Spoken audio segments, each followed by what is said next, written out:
Hello and welcome again to Creepy Cutie Crafty. Welcome back to yet another crafting video with me, Heather. Hi guys, how you doing this week? So it's the end of another long week. Actually for me it's the middle of the week because I'm doing this on a couple of days earlier. But I'm sure that come Friday we're all going to be looking forward to some slow down time and some stitching time, aren't we? I think so. I think we've earned it. Yay! Anyway, so I'm going to have a go at doing a couple of tasks today. I'm going to put my Christmas stickies on hold because next week it's half term, so I'm going to get Squinks roped in to do some stitching with me. But in the meantime, I've got some more of this to go with, and I've got some more of my tote bag, my crazy quilted tote bag, which for some reason is extremely hard to say. I'm going to start with the Omori piece. You can see the flowers up here. They look really good. I'm really pleased with how those have turned out, and I'm still working on the Blackwork on the outer circle. All my time has been spent on the tote bag, so I'm going to be spending some time catching up with this. So this time I'm going to be doing a pattern which is, you've seen me do it before, it's this one right here, and that should look like that at the end of it, so you can see it's kind of a square in square in square. This is again from the Beginner's Blackwork by Leslie Wilkins, and it is a pattern I've done before. If I can find the picture of the Blackwork sampler that I did, I will show it to you. But basically it's square, then offset, another square, sort of inserting. But I'm going to just get started on that here. I'm going to do it sort of randomly around this circle, but we'll see. It's going to be, the squares are all going to be filled in. I'm just going to fill them in with a double back stitch, or the holbein stitch as we know it. Because if you remember, I talked about that and why it was called the holbein stitch a couple of episodes ago. There we are.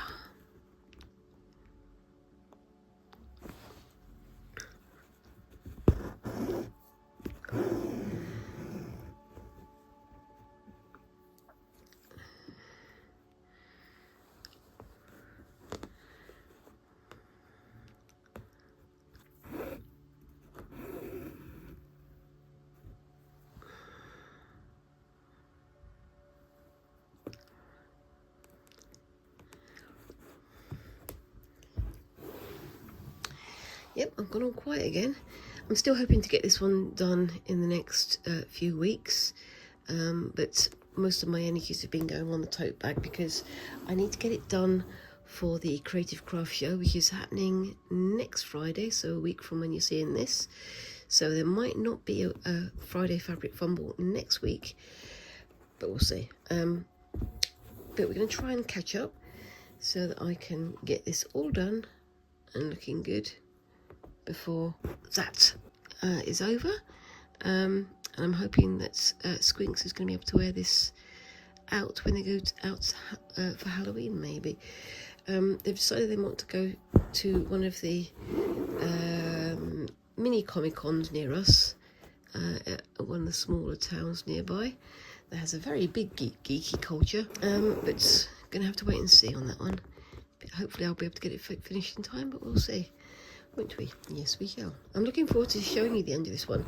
As I say, I'm so close to finishing. I think I'm just going to turn it into a shorter, more edited video in a week or so, because it should be enough to fill 1 week and get it all done. But we'll see how we go. It's probably going to be just the shading and the last few details. So you can see the face down here. I still haven't done the cheeks and anything around the edge. I've still got a little bit left of that to do. I'll be leaving that for the last because I want to see how it looks with the whole darker background going on. But I think it's going to be doable. I think it's going to be good. So yes, and I'm very pleased that I did do this grid, because it makes it much easier to trace how big the stitches need to be and how big the squares need to be. I do like to do my stuff freehand most of the time and using an awful lot of guesswork, but on occasion doing it with counter stitch with measured grids and guides is a good idea. So yep.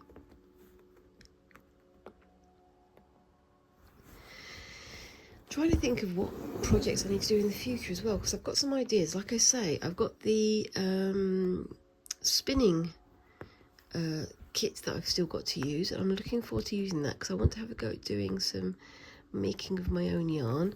I know it's going to be fairly pared down because I am an absolute beginner, but it should be fun in a few years' time if I get decent at spinning, to getting my own wool, maybe dyeing it myself, turning it into my own yarn. Because back where my parents live, they live in the middle of nowhere. They know lots and lots of people who are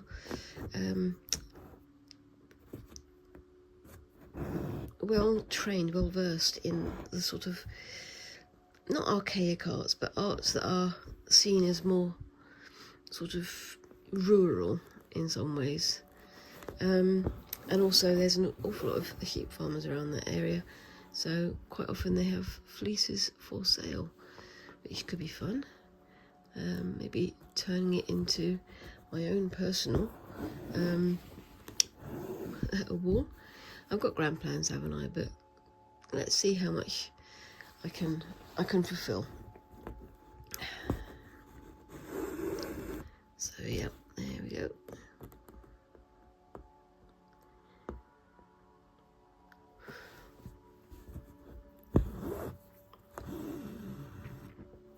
Let me know down in the comments if you guys had a go at doing any spinning yourself, any yarn spinning. Have you had a go at doing some of these more rural crafts? Have you done weaving? Weaving is definitely something that I want to have a go at. I've done sort of very basic weaving in the past. I've done like a cardboard grid on which to put my strings for the warps, and then, you know, using a piece of wood or a piece of cardboard as the shuttle to wind the wefts through. But it'd be nice to have a go at something a bit bigger, a bit more detailed. I have bought myself a pin loom, which I think is fascinating. I've seen some tutorials online on YouTube already, people making patches with pin looms, and then people doing blackwork on those little squares that they've made, which I think is fascinating, because apart from anything else, they're using counted stitches that are being created by these looms to count the patterns for the blackwork, which is, I think that's really interesting, and I think it's also something that's very possible I could have a go at, but we shall see.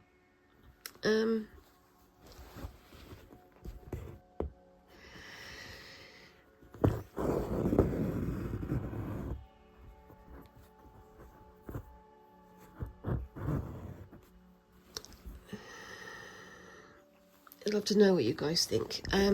Like I say, the comments just right down there.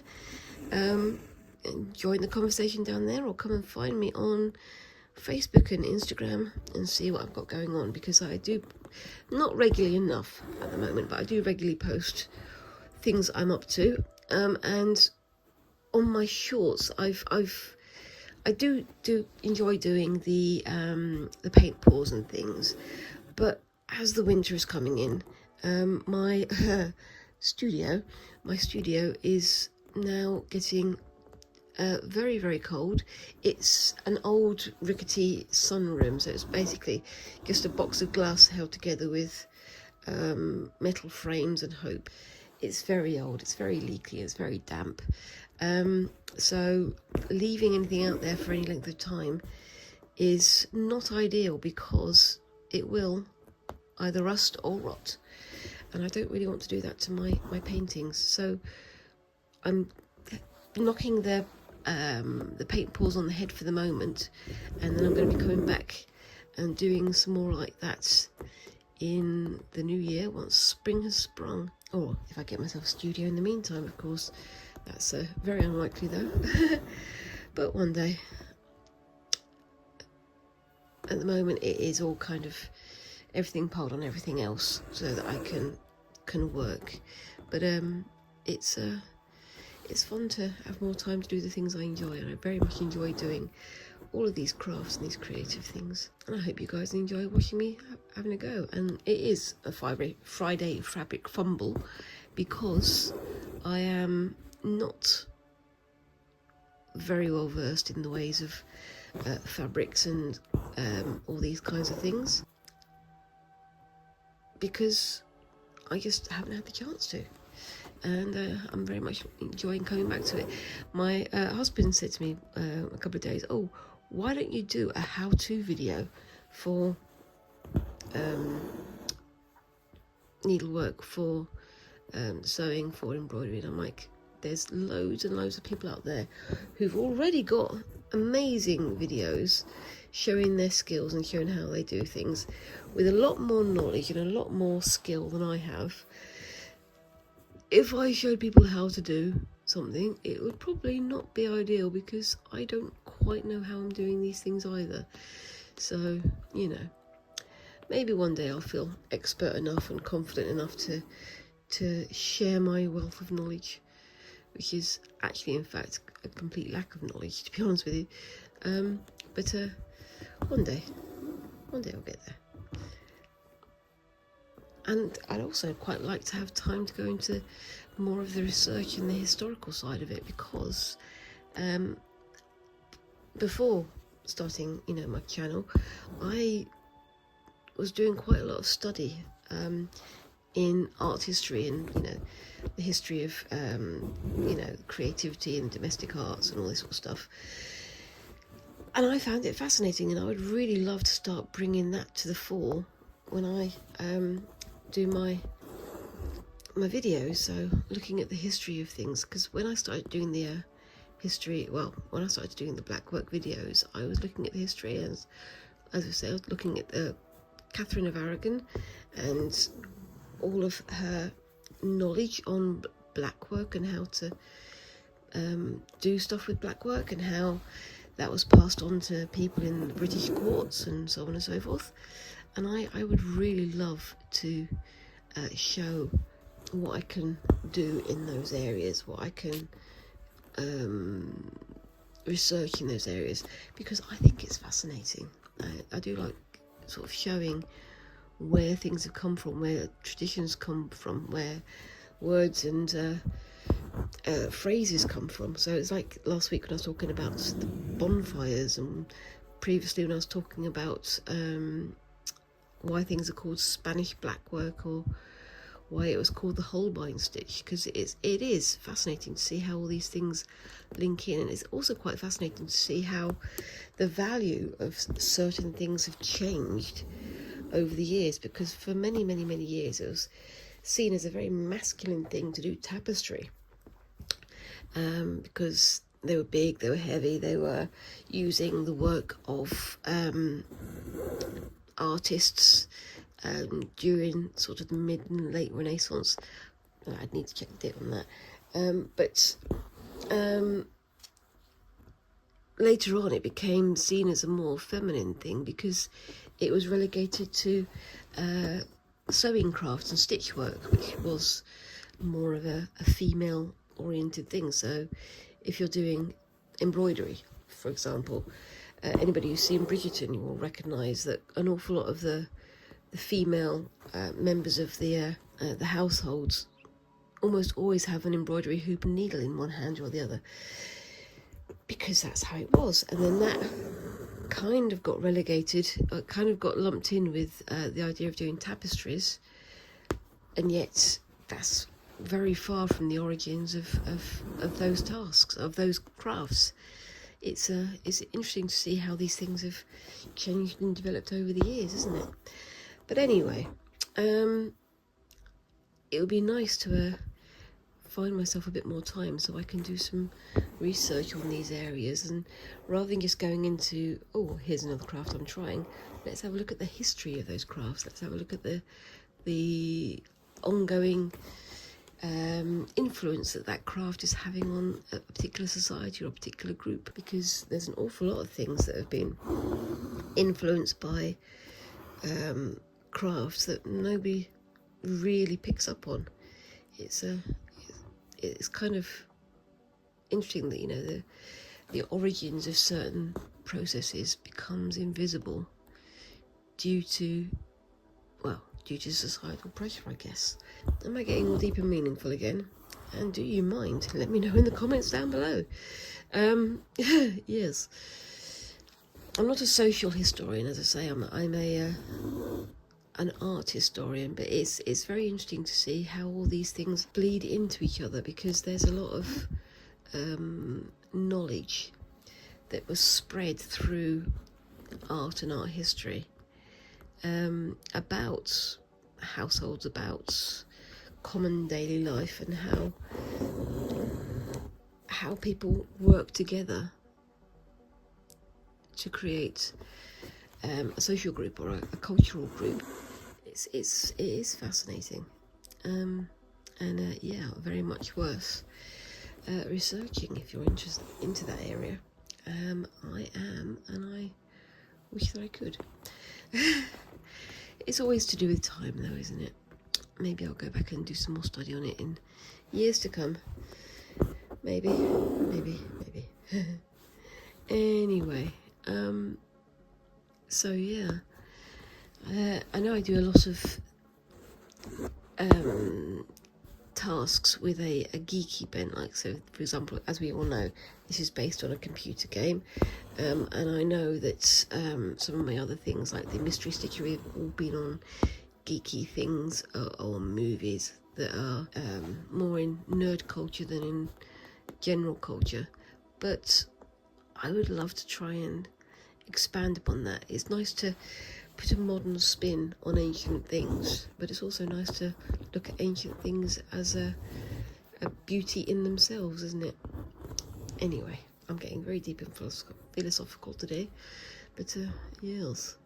Anyway, so yeah, you can see I've done a row of squares here. It doesn't look very exciting yet, but it will do at some point, I'm sure. And again, I'm using the number 8 DMC cotton perlé. It's doing the job for this, I think.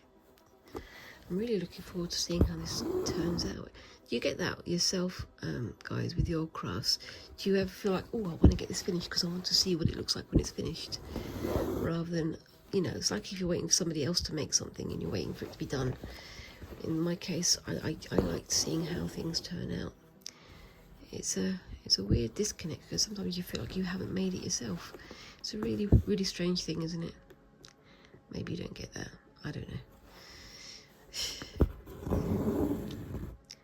We all have our own ways of engaging with things, don't we?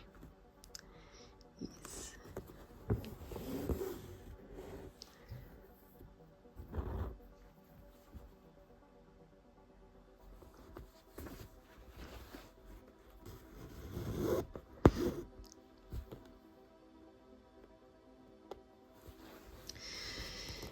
And yeah, I'm going to cover this whole area here with these squares, but with the pattern that you'll see in a moment.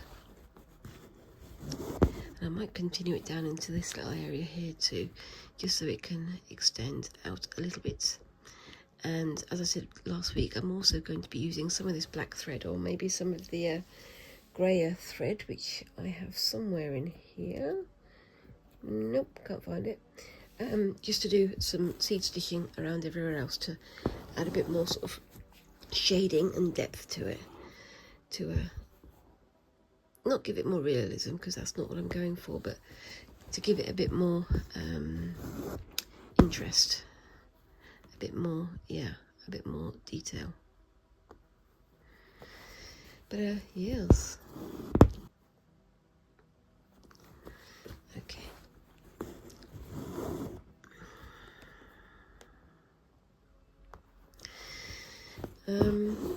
So yeah, have you been watching my videos on the digital art that I'm doing at the moment?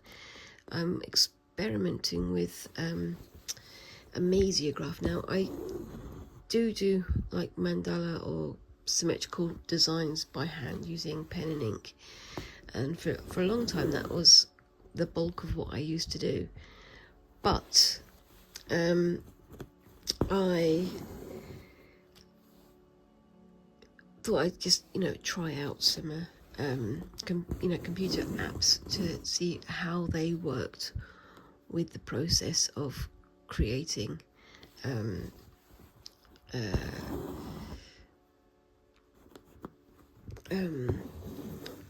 mandala style patterns, these circular patterns that are very symmetrical and quite detailed. But I haven't yet decided what I want to do with them, so I'm going to have to think on that one for a bit longer, I think. But we'll see how that goes. It's a fun one.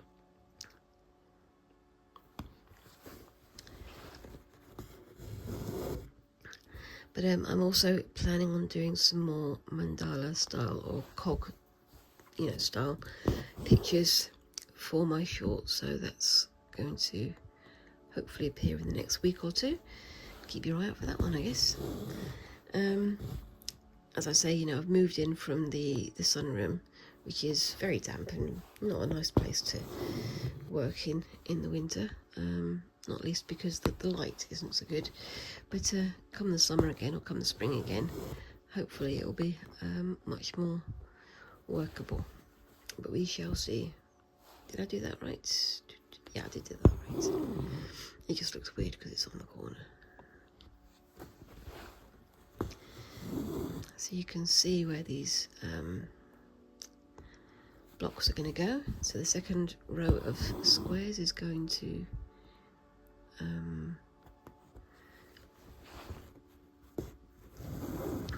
insert itself into the one above. So there we go.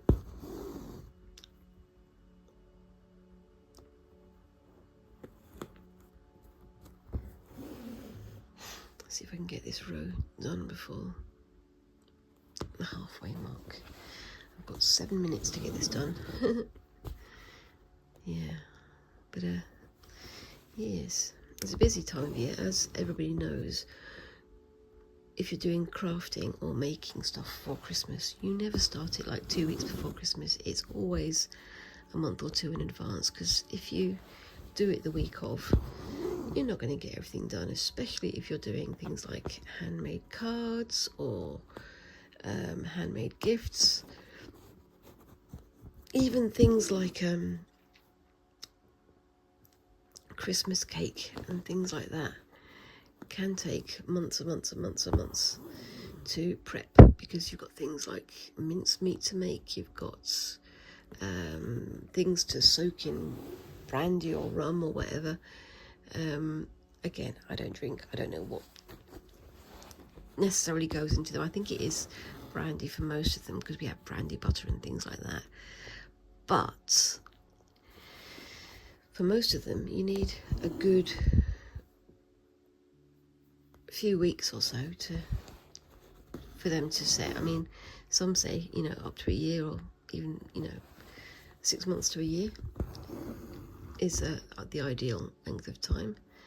Apart from anything else, when you do a Christmas cake, you have to feed it with your chosen liquor for a month or two before you serve it, so that you can have the flavours develop, the flavours mature inside the cake. It doesn't sound very nice to me, but that's personal taste, isn't it? And a lot of people in this country absolutely love the Christmas cake and Christmas puddings. But there you go. Yes, that's a bit of a bubbly square, isn't it? But I can live with that. I think I should bring this down a bit further here. There we go. So yes, Squinks has their half term next week, so we're trying to look out for some fun days out to take them on. Fun days out, of course, that we can afford. It's always the caveat, isn't it? And also, hopefully, I'll be having a video with Squinks doing some Christmas card stitching, because that'll be fun, won't it? I hope so. Of course, it does depend on me getting my tote bag and other things made in the meantime. Yes. Never let it be said I don't take on enough tasks, because I take them too many and wind up burning myself out far too often, unfortunately. Anyway, so yes, you can see how this is turning out now. I'm looking forward to working on this off screen as well when I get the time. But yeah, you can see how that's going.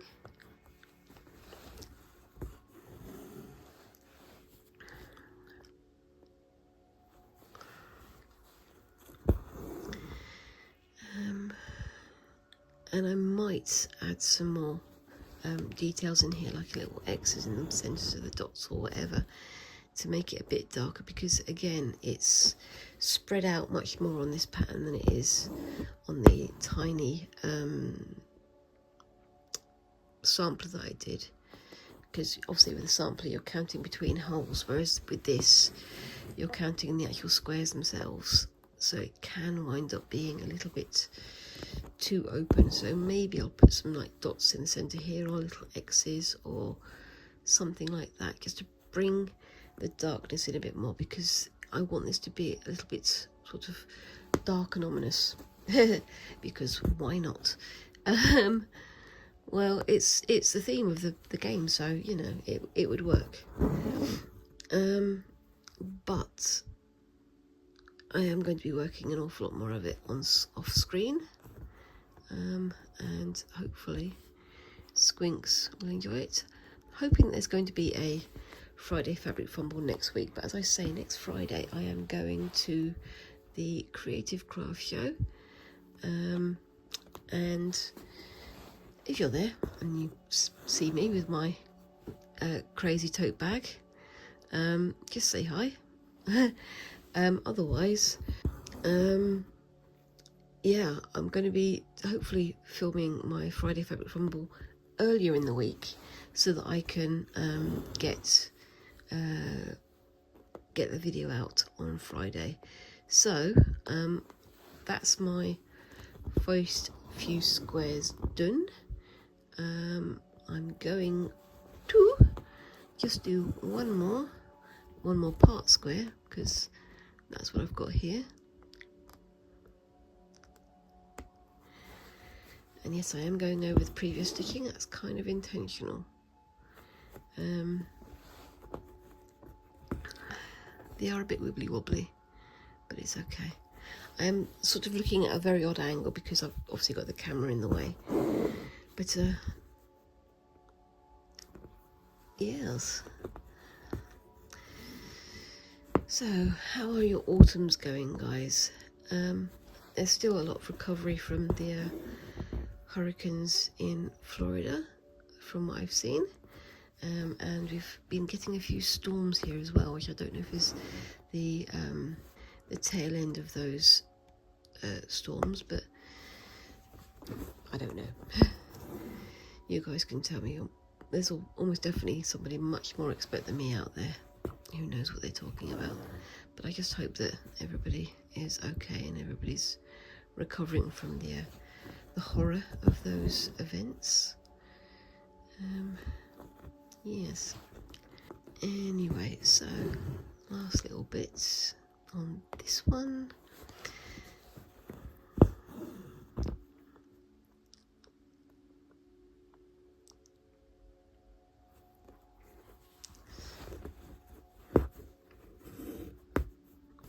And we're nearly there.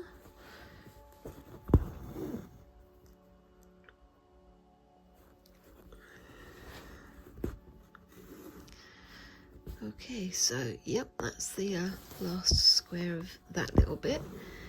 I will be doing a little bit more of this off screen later, but yep, check in with me later and see how it's gone. So I'm just going to bring that out to the front and park it up here. I think that looks quite good.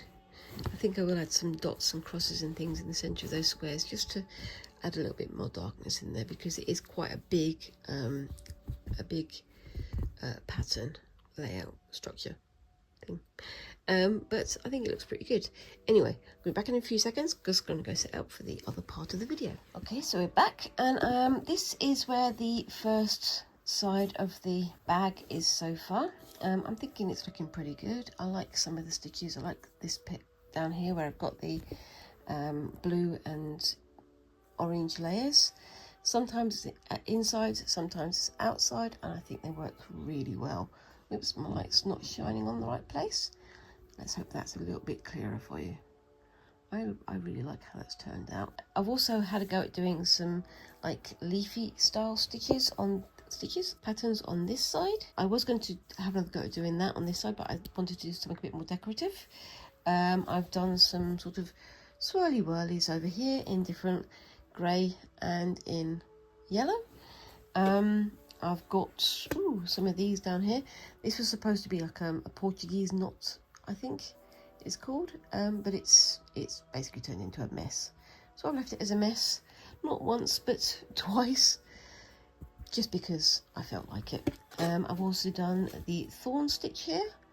I've done the I can't remember what this one was called, basket stitch, I think. If I find it, I'll put it on the screen over here, and my bullion knots, which I finally worked out how to do. I've also got some back stitches here, just holding this down, and various woven stitches all around the place. And oh yeah, my herringbone stitch just there. I think that looks really good actually. I'm still getting used to it, as you can tell. Every time I started to redo another leafy sort of area, I had to remember how to do it, because I'm still so very new to these tasks. But I'm getting there. Anyway, so the next stitch I'm going to do from my Mary Thomas Dictionary of Embroidery Stitches, as revised by Jan Eaton, that you can't see because of the ring light. I'm going to do, let's have a look, this one here, which is called the reversed cross stitch, which is essentially a row of sort of X cross, X cross, X cross in a square pattern, and then you do cross, X, cross, X, cross, X over the top. I'm only going to do 2 rows of those just along here. I'm not going to do them very big, so the back layer is going to be this grey variegated stitch, and then the one on top is going to be a different colour. I think it might be yellow, but we'll see how we go when we get to it. Anyway, I'm going to pop my book off the screen so I can actually see what I'm doing, and I'm going to start with an X. I'm going to start with something, haven't I? Anyway, it's not going to be very small. Oh, someone's either cutting something down or doing something else that I have no idea what they are doing, but such is life. Very weird noises I get on the street sometimes. And then a cross.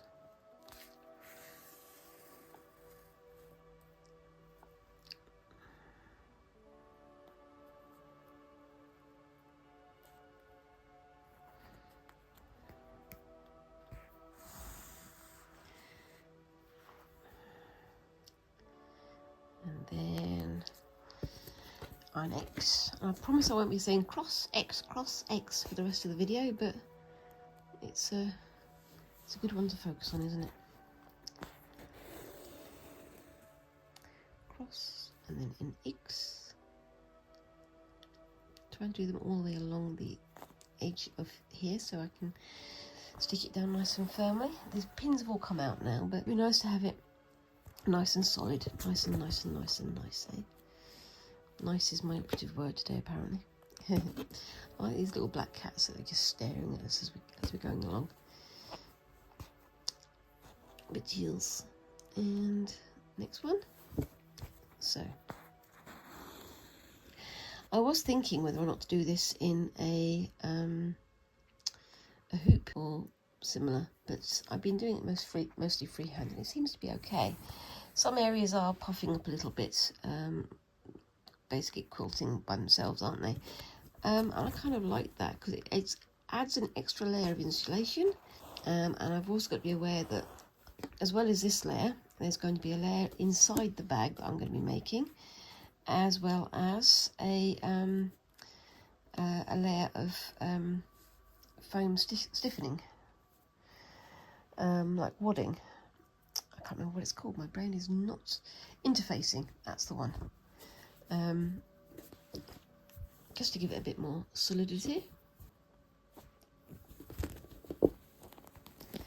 I also do like the way this is feeling as well, because it's feeling nice and not solid, but it's feeling nice and sort of puffy, if that makes sense. It feels like a quilt.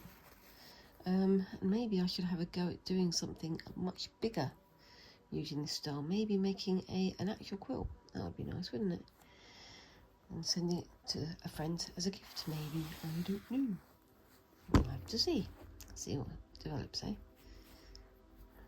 Like I say, I am very much getting back into my needlework crafts.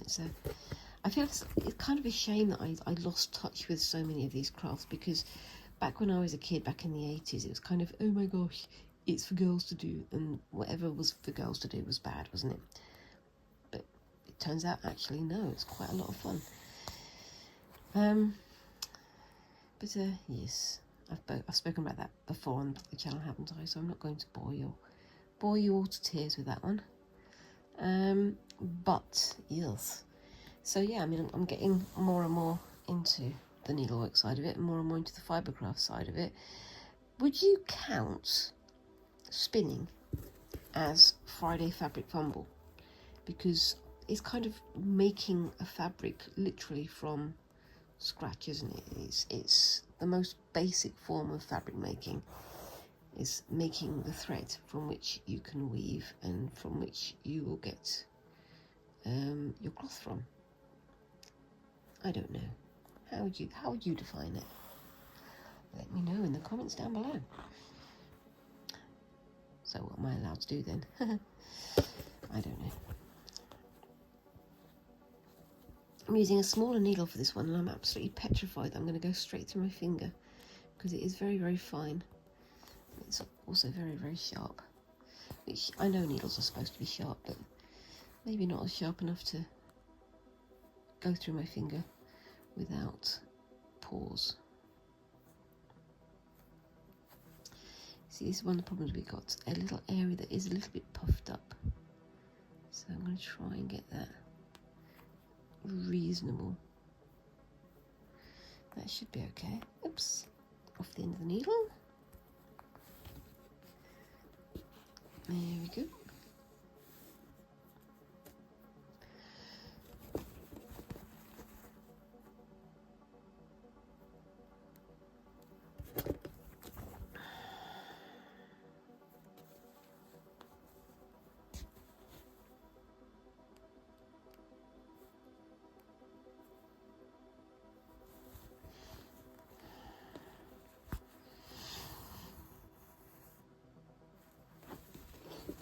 That's a bit of a wonky cross, isn't it? Never mind.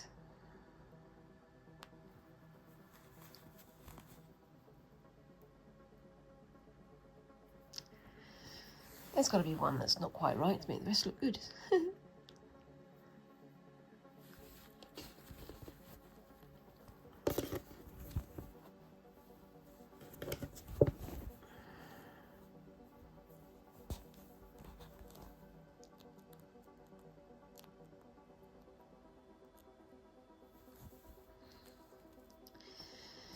So yeah, what else have we got going on?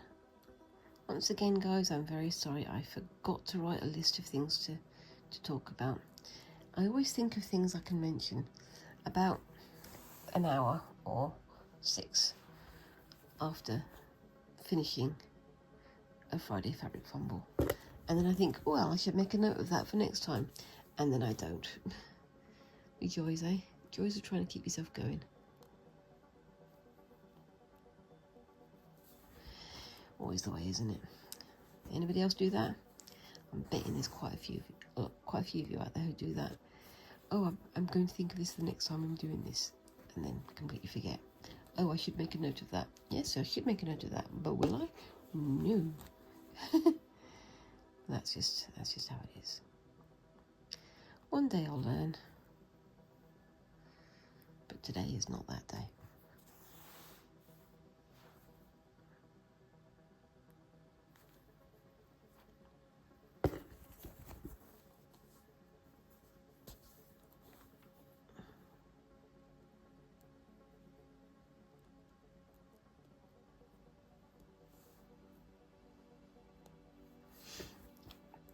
Squinks is going to be on their way home from school soon, so I need to make sure I get this done in plenty of time, so I've got some time to help them with various things from the day.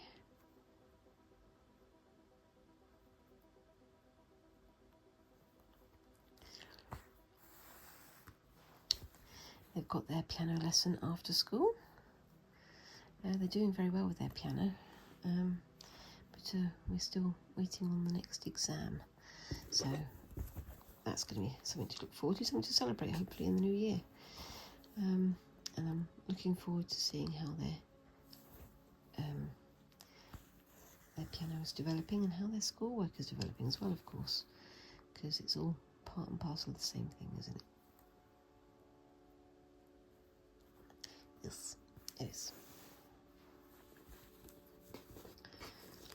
And there aren't any more pins in here, so I can move without stabbing myself, but I still want to try and be careful because I don't want to knock things out of place too much.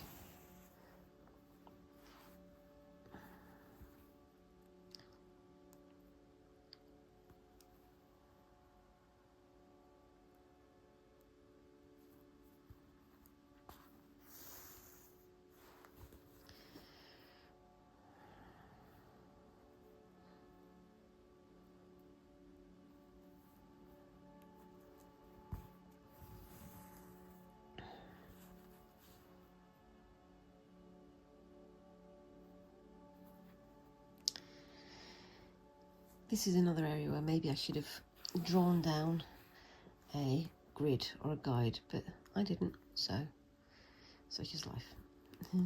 Just keep going and hope for the best. It's a little bit askew with, but I don't mind that. Do you guys say skew with? It's a funny word. It's one that we use. It kind of comes from askew, I guess. But basically means things are a bit higgledy-piggledy, a bit out of order. But I don't mind too much. If I was going for something that was needing like pristine, exact work, I would use the guideline like I have with my Blackwork, obviously. But with this, because it is a crazy quilt, because it is me trying things out, I'm not too worried. There is a bit of this that I've done with measured squares on the other part of the bag, which you'll see hopefully next Monday or Tuesday when I get the video edited. But this part I'm not worrying too much. So yes, I'm nearly at the other end. I won't do the whole of the grid that I'm going to do with this. I'm just going to do this little bit here, and then I'm going to keep this thread for the other side, which is going to be underneath, I believe. But I will bring that through.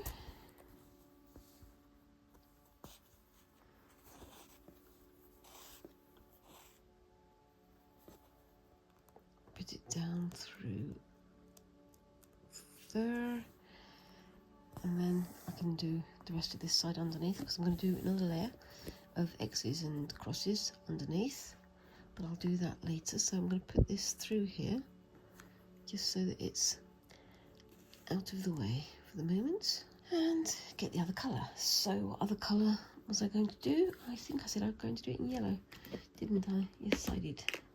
So do I have a yellow to hand?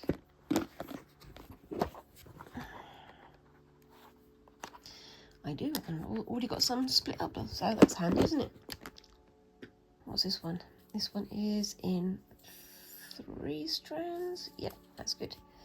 So I can just use that straight off there. Very handy.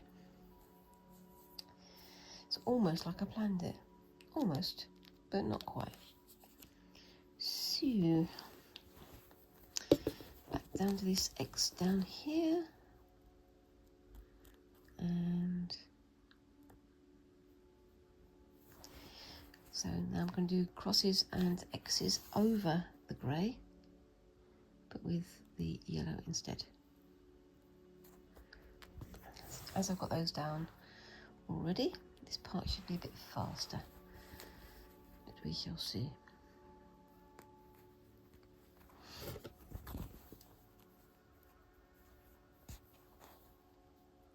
And the dogs next door are getting quite excited because something's happening out there. They get excited at everything. They're very small, yappy type dogs who get very excited just because everything's exciting. I'm not a dog person, I'm more of a cat person, and you can probably tell, can't you? Yes. I would much rather have a cat than a dog. Again, let me know in the comments down below, are you a cat person or are you a dog person?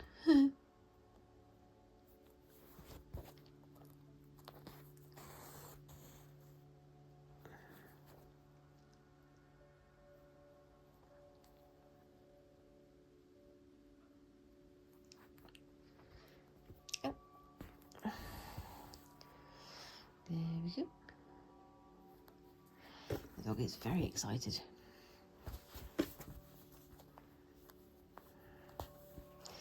Can you hear it on the camera?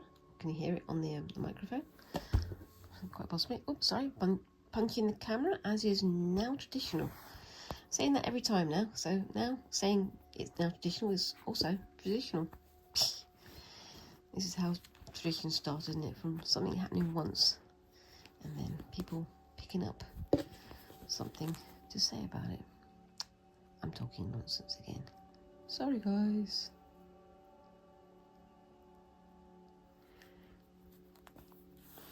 There we go.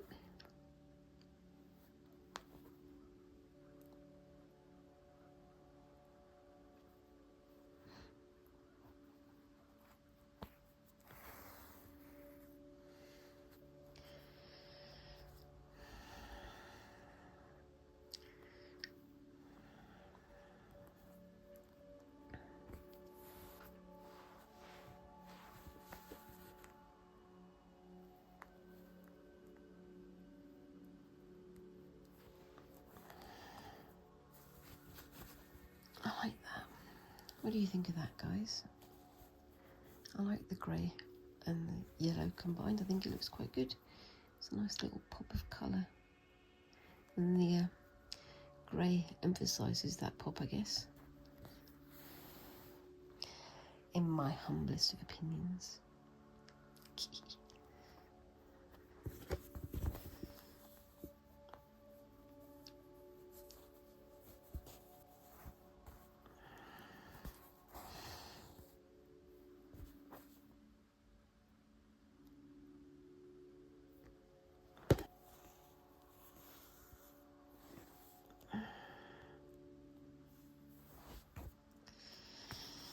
Yes, I've run out of things to say again, and I'm punching the camera for a change.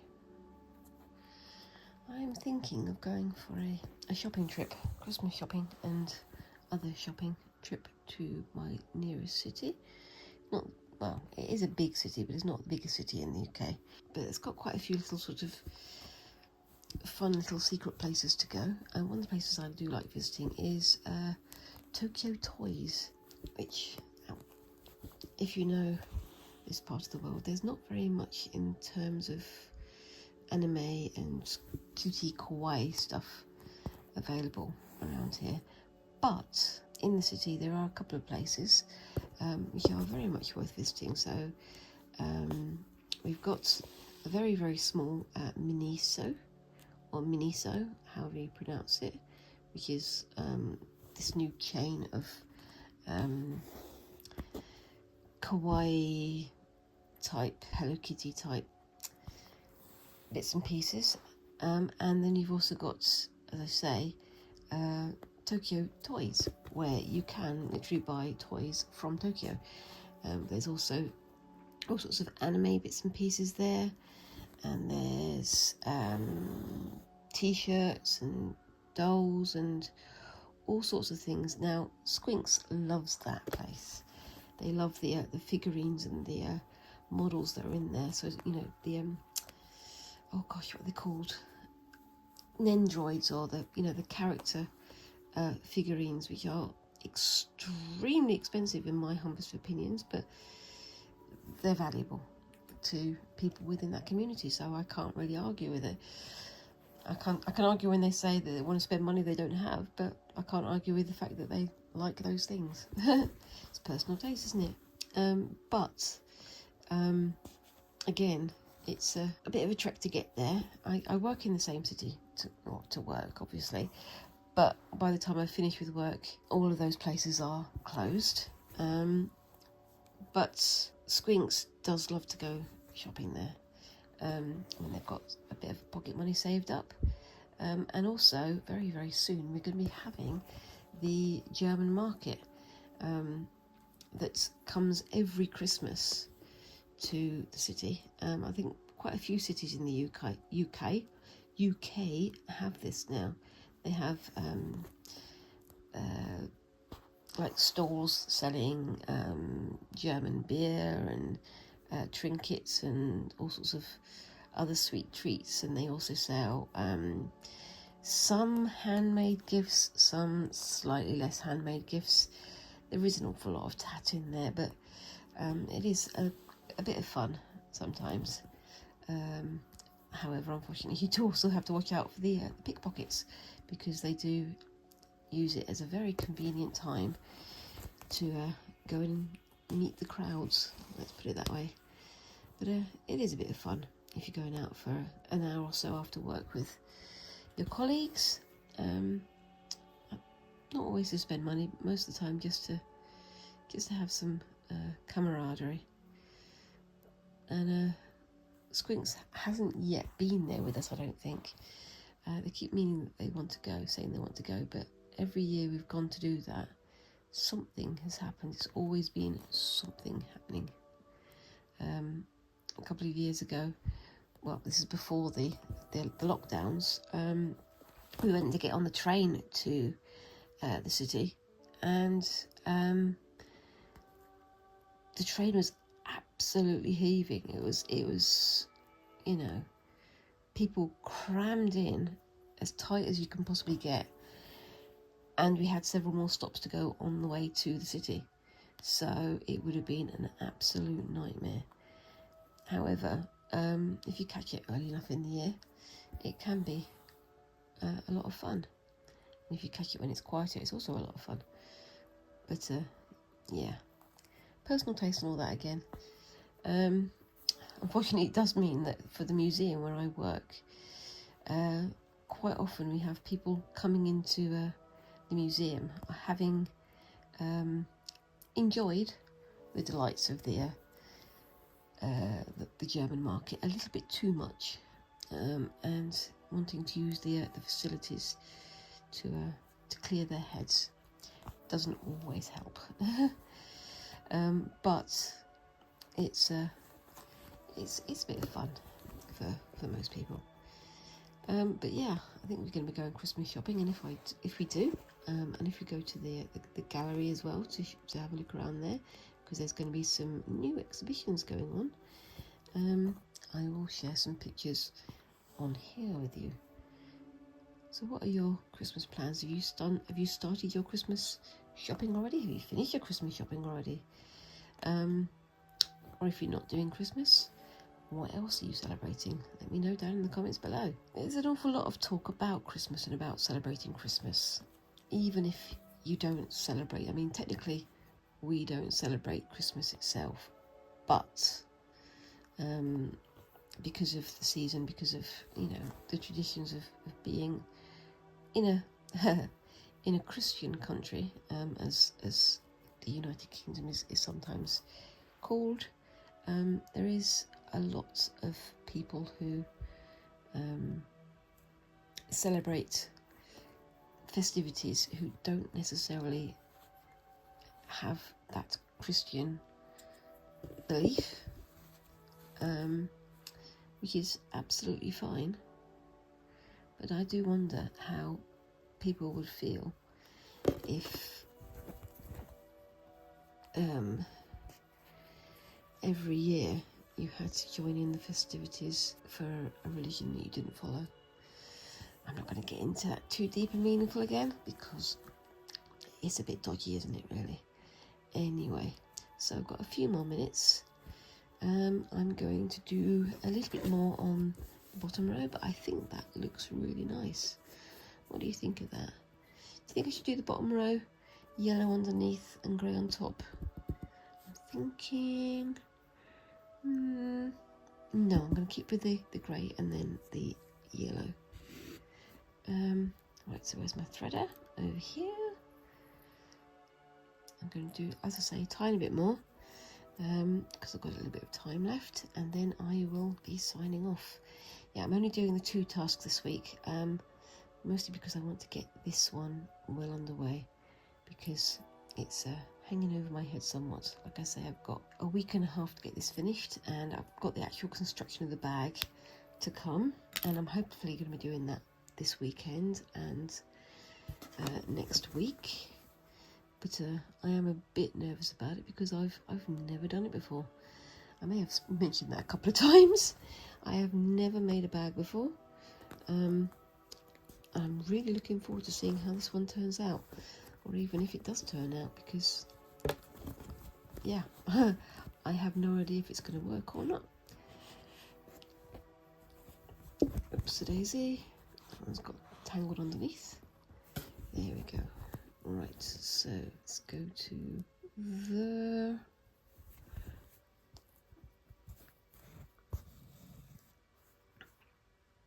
I think I may have made that a little bit short. That's okay. I can come back and do that in a minute, can't I? Yes. In fact, I think I'll do that now, because it makes sense. Yeah, I made that arm a little bit short. Okay, so, oops-a-daisy, a couple of more minutes, and then I'll sign off.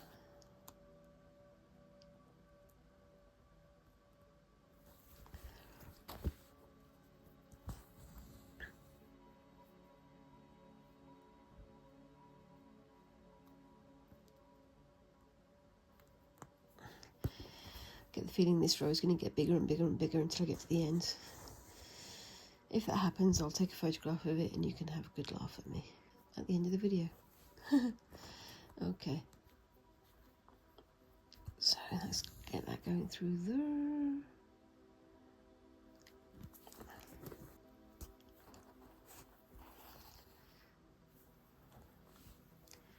And then the next cross.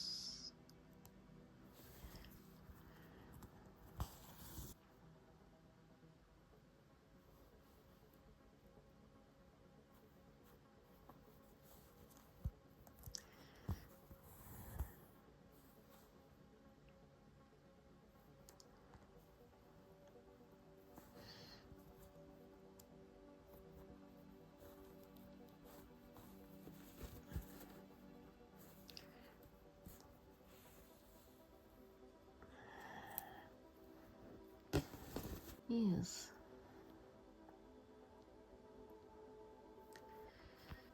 And amazingly, I've managed to not stab my fingers. I'm tempting fate now, but you know, we'll see if I survive without getting a blooded finger. It'd be nice for a change, wouldn't it?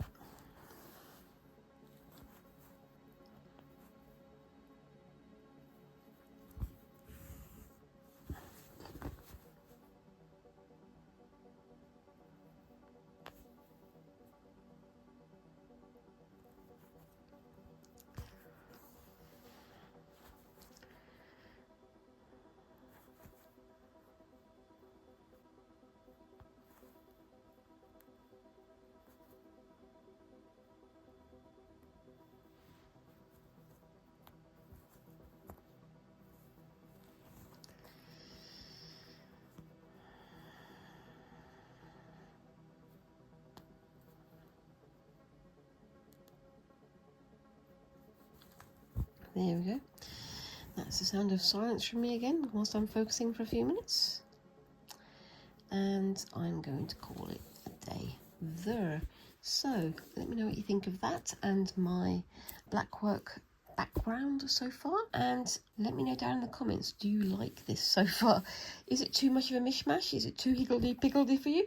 Would you prefer it to be more organised and detailed and patterned? I think I really like it. I'm really enjoying this task so far. Also, whilst you're down there, let me know, what kind of Christmas traditions have you got going on, and what other things might you be celebrating at this time of year? I'd like to know. For no reason other than just my pure curiosity.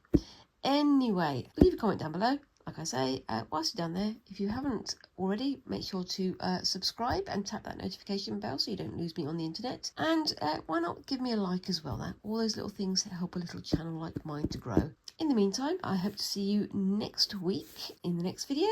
And thank you very much for watching. Thanks again, and bye-bye.